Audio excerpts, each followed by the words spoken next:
Hello everybody! I wanted to start this off by giving everyone a little something to think about. How do you personally classify art? Could it be a painted canvas that looks pretty enough to be a wall installation, perhaps in your own home? Could it be a measure of how good an artist replicates something on a piece of paper with their bare hands? But what really determines if something is art? Does a certain tool used by the artist diminish the overall value and meaning of the end product because it's considered a cheat code?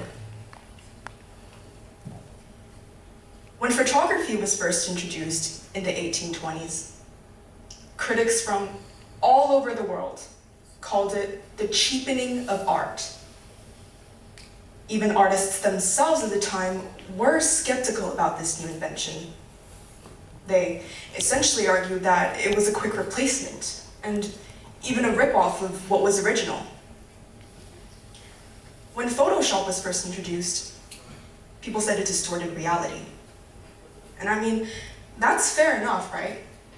We were always taught in this generation, and in the 21st century in general, to be cautious about certain visuals that might seem a little too perfect or a little too alluring.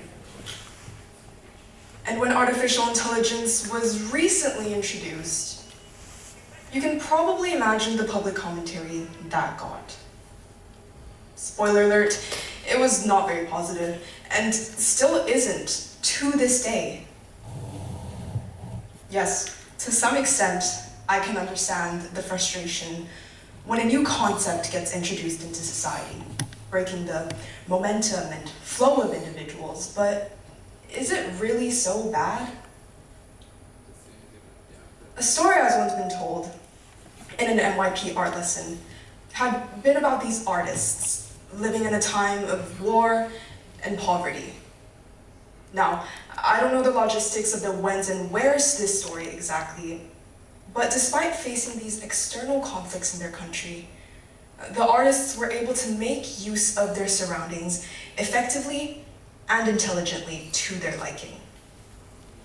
This included some sort of ink that was available to them, something sharp to carve with, and linoleum tiles ripped from the kitchen floor to print make. And what I'm referring to here exactly are these prints that were revealed after stenciling and stamping on this piece of carved rubber block, playing with the positive and negative space on the piece of paper, revealing these designs I'm sure most of you have heard of and seen.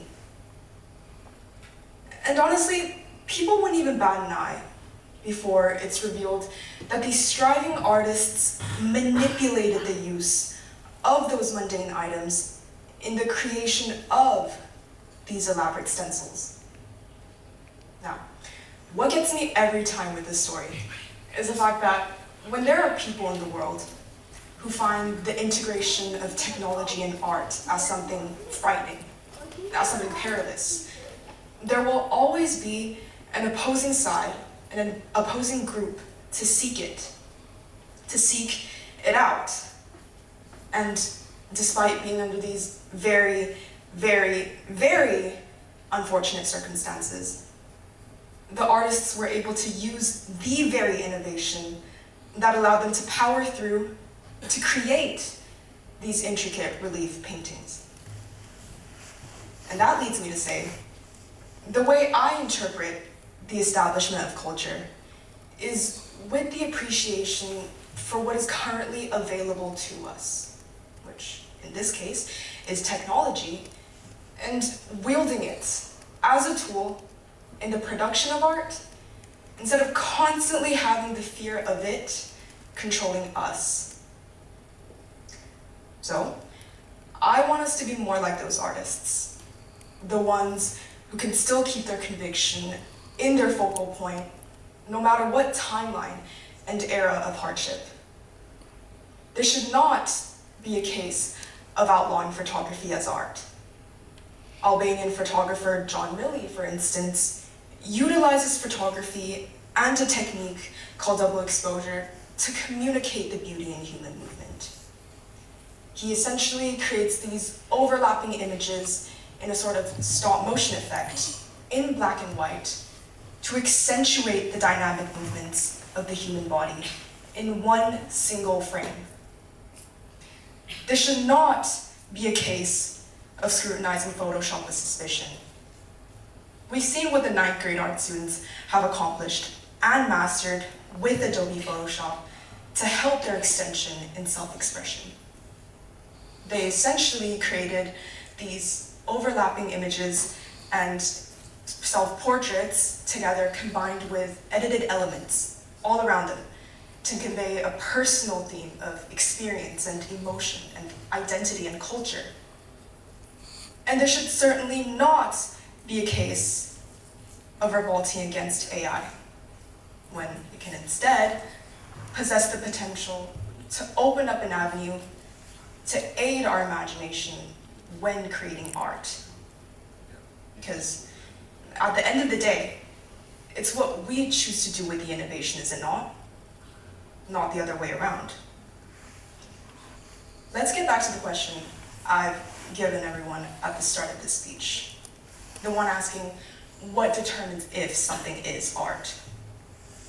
Well, I do not have a right answer to tell all of you, but I certainly believe that as long as we're able to mandate whatever type of technology, no matter the degree of advancement that that tool offers, while still being able to convey meaning without it overpowering our voice, that is what is art.